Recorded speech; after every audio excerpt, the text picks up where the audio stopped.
Here we are, day one with the budget, and this is a process that happens every year. We see people coming from all different interests. A lot of these groups are more volunteer in nature, and they're looking for funding for certain things that at one point in time, benefactors, people donated money on their own to these things when they had the money.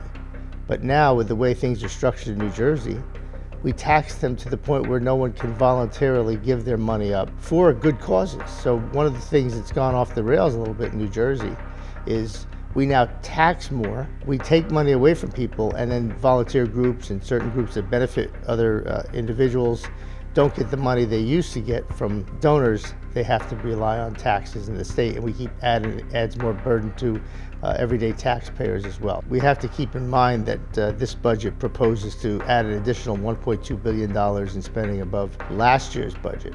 We're now up to $38.6 billion in proposed spending. Last year, the budget went up $2.7 billion, so we're almost $4 billion in 2 years in increased spending.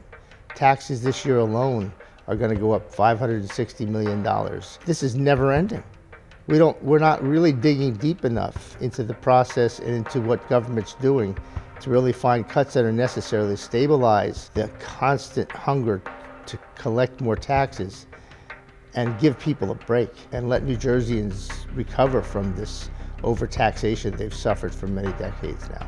You know, it's like death by a thousand cuts. You just can't spend money on every single thing that comes along.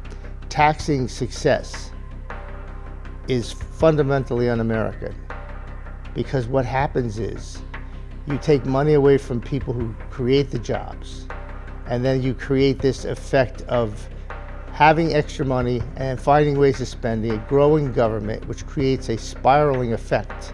You know, this entire process is like a voodoo science, constantly looking for new streams of revenue so that we can go out and spend more money on things that we may or may not need to do, and the process falls apart. We can't even properly fund schools. And therefore, we have changes in the school funding formulas that adversely affect some, help others, but we don't even do that right. We don't even fund the formula correctly. And another thing we never factor in, it doesn't seem like we're ever factoring in the point that at some point in time, we are gonna have a downturn in the economy. And when that comes, it's gonna hit us harder than ever, because the bigger the budget is, the more areas it'll have to be cut, and it'll be like falling off a cliff for some of these programs.